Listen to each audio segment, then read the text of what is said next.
So the 1st of August is an incredible personal anniversary for me as well, on top of all the associated festivals. August 1st of my last summer of high school, I was in a massive car wreck.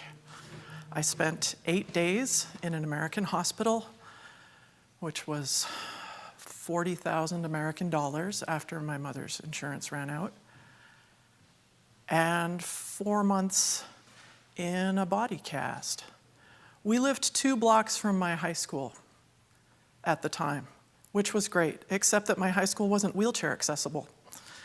They could have accommodated me with alternate lesson plans, relaxed schedule, alternate locations, but my parents really understood the vast gulf between accommodation and inclusion.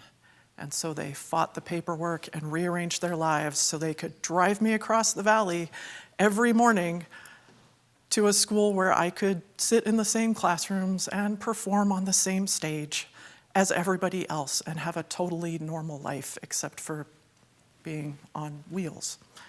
And, you know, I had a lot of life lined up at that point. Your last year in high school, you've already worked out where you're going to university. I was going to go to USC and be in the marching band. You can imagine that this was a turning point, an ending. I mean, when we think about this march, what do you think of that as? It was that. And I learned a lot at a younger age than most of my classmates had about disability, about the need to take care of each other, about the illusion of self-sufficiency, about the fact that what we harvest is not always what we planted. And I'm very glad to have everything that brought me here to this moment, because I don't know if I would even live in Canada if that happened. Neither town that we lived in during the years I was in school, by the way, had a Unitarian church.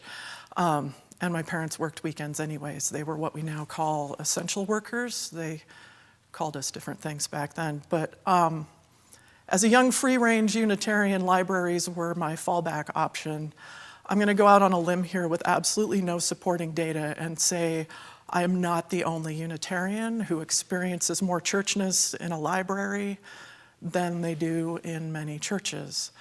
And to be fair, our culture's visual storytelling uses both of them as easy visual symbols for when someone is on some kind of quest that involves finding truth or meaning. We're going to show them either in a church or in a library under a church or something like that. So, you know, I think I can be forgiven for making this assumption, and, you know, for the people who find transcendence in sports, in gardening, in music, in all of the many other ways, there's still a certain symbolic power to libraries. And this is the part where if you were physically here, I'd be able to do what is called reading the room, where I can look around and see how many people are smiling and nodding and how many people are looking confused, and I would have a sense of where things are. And so when I found out that I was going to be giving this service, about the same time that I found out that our services wouldn't have a congregation at them, that was when I realized that I really wanted to talk about library school and about collection development and cataloging, which are, I promise you, the most arcane and boring aspects of library work, right up to the moment where you realize that both of them are the answer to the question, why can't I find this thing I'm looking for?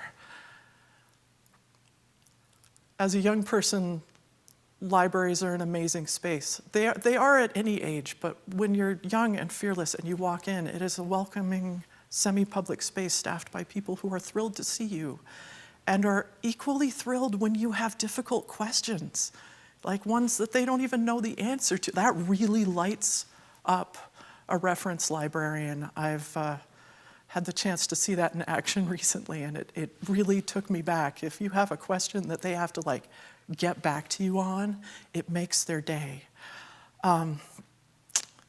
So yeah, back in the fall, there was an overlap between the period of time when I started library school and could identify myself as a library student, and the period of time when you could still talk to strangers at parties and have them go, "So what do you do?" And I found that when I identified myself as a library student, that I'd almost always the first reaction was some kind of sheepishness about how much or how little they've read. And I just have to say that I think French literature professor Pierre Bayard summed it up really well. He wrote a book called How to Talk About Books You Haven't Read.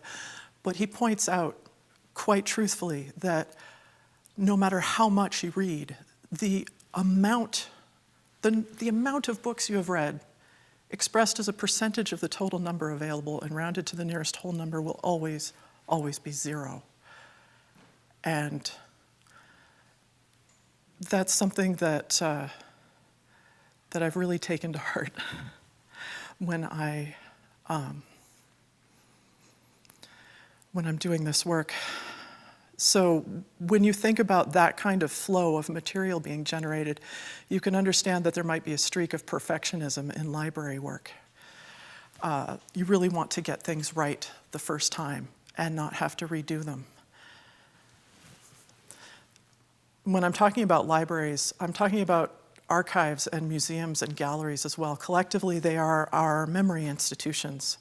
This is a recent way of describing them, and it's made possible by the fact that the way we use computers for everything nowadays has changed how we use the word memory. Like, we used to only use memory to refer to a recollection of things in the past, but now we have a very strong sense, all of us, of it being a body of information that is available for current use. The working memory of your computer is different from what your grandmother was thinking of as making memories. It's not actually a change in the definition, though. It's just a change in the way we use it. And where that shift happened is not necessarily going to be easy to spot decades or a century from now when people are reading our writing. I'll come back to that if I can. Anyway, that sense of memory describes the work of memory institutions. We gather and maintain materials that we need collective awareness of, or at least access to, for any number of reasons: informing policy decisions, reflecting and celebrating communities and connections, carrying research forward, generally just assisting our personal and collective creation of meaning. We made choices the way archivists made choices when we had to change how we do our worship services here. Like, where do we put the cameras? Which parts can we keep? What aspects of them do we show? Do we try to recreate the experience of being here? Or do we carry it forward into a new thing that acknowledges our existence? And are these even like the questions we're asking? But the process of setting all this up involved a lot of people naming our culture, which was really exciting. Like, listening to people talk about what each segment of the service meant to them and how best to convey that through this very small pipeline to your screen. And I'm curious if anyone's willing to comment what size screen you're watching on, because whether you're on like your little screen or your table screen or your TV, like my people at home, I miss you, changes how close you need to see my face to understand what I'm saying, or how far back we can go to give you more of the experience of being in the room. Because let's face it, by this point in the service, some of us would be like looking out the windows right now. It's not that I'm boring, it's just that different people engage differently with different levels of eye contact.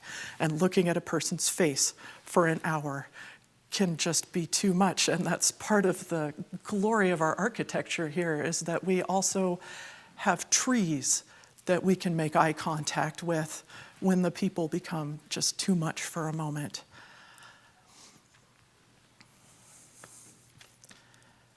So archivists make decisions like this every day, only they do it for stuff that's like admissible in court later. It's a heavy responsibility. And this isn't just like something that I'm learning in library school. This is something they're teaching in library school. They had us read the information materials put out by Archivists for Black Lives, who are doing really important work about how to tell stories and store materials and describe materials in a respectful way, because description is where the rubber really meets the road. As soon as you name a thing, you are creating a relationship with it and assigning it a place in your culture's narrative, in your culture's history. My culture has a very popular creation myth, I think one of the top two really, where after the creator makes the first human, the first job they give him is to name all the other things that they already made. That's a heavy gig. And I'm always disappointed by how little we talk about that responsibility. I mean, there's a bit later in the story about choosing uncomfortable personal knowledge over safety and obedience, but I think Unitarians pretty much have a handle on that part. It's the taking responsibility for the kind of power that we have as people, as a species. I mean, we have a genome that can rewrite itself on the fly in response to our environment. That is a heavy degree of free will. And it gives us power. And power unacknowledged tends to be abused. So we can't pretend we don't have it without doing even more damage. But back to libraries. A responsible search and responsible storytelling is one that acknowledges its own starting place. Nobody writes down what everybody already knows. Everybody just knows it, like in the story, right?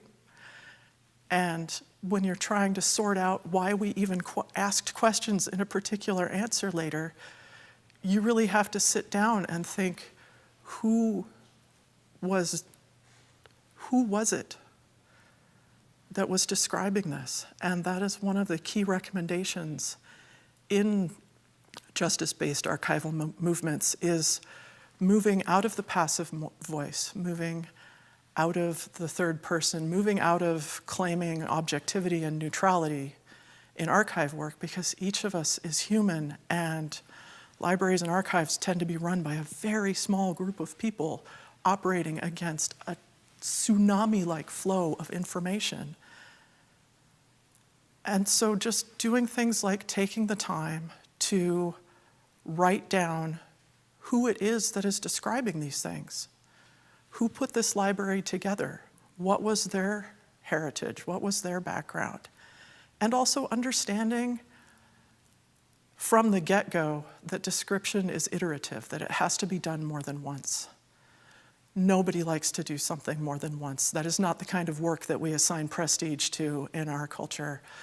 But if we weren't so resistant to going back and re-indexing things, we could move forward in our shared project of achieving justice and empathy so much more readily, because even the language itself is too slippery. Like earlier when I was talking about memory or other classes I've taken, I invite you to look up on your own what the difference is between history and environmental history. These are separate fields. They had to have their own publications. That says something about the culture that evolved them. Or I challenge you to figure out what the actual difference is between economic botany and ethnobotany, which again are discrete, built-up fields of research and action in the world that say profound things about our culture. Or even just the word wilderness. Wilderness is a concept about ecosystems existing without people in them, which is not really a thing that's happened much since there have been people. As Dr. Harris pointed out weeks ago, like, there have been flourishing human civilizations in parts of the world that Europeans would not last the night in, and humans are amazing that way. Again, that adaptability, that power that we have. It's only